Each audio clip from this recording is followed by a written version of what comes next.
So Jesse, Paige, and Lolly have been working this semester on kind of an ongoing project that's going to be continuing into the next semester as well. So you're going to hear kind of a snapshot of where they're at right now with their project content analysis looking at gender representation in children's literature. So I'll hand it over to them. Okay.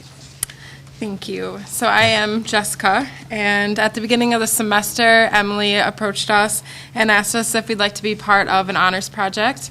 And at that time, I was really interested in the gendering of children's books. And so at first, we started to look at past things that have been done with children's books, and there's been a lot of research actually in children's books and that they contain gender bias, and we wanted to add something, so we started thinking about how there's new books that they're called gender-neutral books or feminist books that allow parents to have an outlet of a new source of books for their children, and we wanted to look a little bit into these books. So this is a little bit about that so far. All right, so before we got really into it, we wanted to give you some clear definitions of stereotypes and gender stereotypes. So according to the book, Intro to Psychology book, Psychology and Exploration, the definition of stereotypes is a set of characteristics that people believe is shared by all members of a particular social category. Okay, and according to Matlin in Psychology of Women, the definition of gender stereotypes are the beliefs we associate with females and men and males, although it's a thought about a group, even though this thought may not be correct. And so, like I said before, we did a little bit of past research before we got started, and a couple articles I looked into were articles about coding for gender bias in coloring books and picture books for children. Each of the past research done that I looked into both showed that there was a lot of gender bias in children's books. The second article looked more at the representation of female, and this one was actually kind of interesting because in their research they found that female authors were not as likely as in the past to prefer to show males than females. All right, in the couple of articles that I read one on emotional language in children's books, dealing with words like guilt and fear and sadness, anger, and love, being related to the male and female gender. They expected in their study to find that females would have more emotional language associated with them, but they were surprised to find that the male and females were equally associated with emotional language. The other article I read was on non-sexist children's literature. They examined both non-sexist and sexist children's books from a group of parents' books that they read to their own preschool-age children, and both types actually showed stereotypical female roles and their female leisure activities. The research I did was on the illustrations in children's books. And what I found when I researched this topic was that the illustrations in children's books, women have more artificial objects in their hands, like pots or pans, just showing another difference in gender. The second one I did was the influences of children's books. They have found that children's books have influenced children so much that it changes their attitudes and the way they look at society altogether.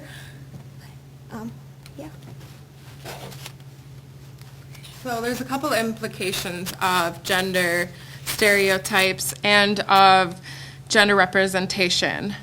For self-esteem, it directly reflects gender representation. In a study in 1996 done by Jane Otzman, the children in the study watched a video of a person reading children's books. In the children's books, in the story, the main character had to solve a problem. The gender of the main character directly influenced the self-esteem of the children. And this you can see here in the graph provided, when the female character when the character's gender was female, the girl's self-esteem increased, and when it was male, it decreased. And then for males, it was the opposite. When the gender of the character was male, the boy's self-esteem lowered, and when the character's gender was male, the boy's self-esteem rose. So that's pretty interesting. And another implication for gender stereotypes is the future career paths that children will take. If they are raised in a gender bias environment and they learn these stereotypes, they're more likely to go into a field that is encouraged by their gender instead of stepping out of these boundaries. Another implication is what's called a self-fulfilling prophecy, and that is an example of that is when a female goes into an ACT test and she's told that girls are not as likely to do well in the math section. She's more likely to fulfill this prophecy and do poorly on the math. So there's a couple implications of gender representation and gender stereotypes. So with all this data that we gathered, the research question we came up with is, are gender stereotypes less prevalent in feminist children's books? So when we first started, we had to come up with a coding dictionary so we could code each of the books that we had. And when we first started this, we looked at a lot of the past research and what they had done for what they had used for variables to code for. And so these are a couple examples of what past research had coded for. And so an example of how we went about doing this is we took an item, such as the number of males named in the book title, and then we made it into a variable name, such as that, and then we had to define it. And then after we defined it, we each went and coded a book, and then we looked at how we had coded the book, and we compared it so we could see if the definition made sense to all three of us. And then if it didn't, then we had to clear up the definition so that we all were understanding the definitions the same. So in choosing the books that we decided to code, Lolly and I both did the girls and boys books, and we got that from Kathleen Odine's books, Great Books for Girls and Great Books for Boys. We chose out of the chapter called Picture Books, mostly for younger kids, and that's where we got our sample. And then unfortunately, there wasn't a clear list of gender-neutral books because it's such a new thing. So I had contacted 2 different feminist bookstores to get a list of books, and then we used both of the lists that each of the bookstores give us, and we combined them, and that's what we used for the gender-neutral books and the alternative list of books. We ended up having 17 boys books, 10 girls books, and 9 gender neutral books. And for each book, we had it coded by 2 different people to decrease the bias on it so that our data was more accurate and we could compare it to something else. So some of the results of our inter-rater reliability, which is how much we agreed on say how many males were in the title and so on. For the male, female, and neutral book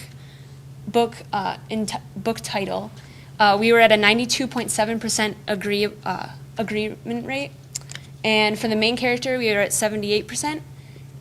Illustrations on the cover, we were at 71%, and illustrations on the back cover, we were at 89%. And we hope to increase the percentages in the main characters and illustrations on the cover to get them up to a more satisfactory percentage. Overall, we didn't find any significant differences within the books, except for with gender-neutral books compared to boys' books. We believe this was because of our small sample size. Yep, and because of our small sample size, the confidence in our results showing that we didn't have any significant difference in the gender representation, we believe that if we had more of a sample, we'd have more confidence in the results. We also believe that when we do code more books, our results will match up with the past research of the gender representation. Okay, so for the future, so far we've only been really looking at the gender representation, but we're still continuing this research for the conference that we hope and plan to attend. So for this conference, we hope to get a bigger sample size so we can code for these books and to look more into the gender biases in these books. We plan to add more research on the alternative books to see if they really do provide parents with an alternative way of educating their children, and if they do give the parents a way to raise their children in a more neutral fashion. So what we've discussed today is that we looked at the research of stereotypes, but we have actually only done research on the representation in children's books. And so we hope to, in the future, do more on stereotypes itself. And in the future, as I said, we plan on doing more on stereotypes. Thank you for listening to us.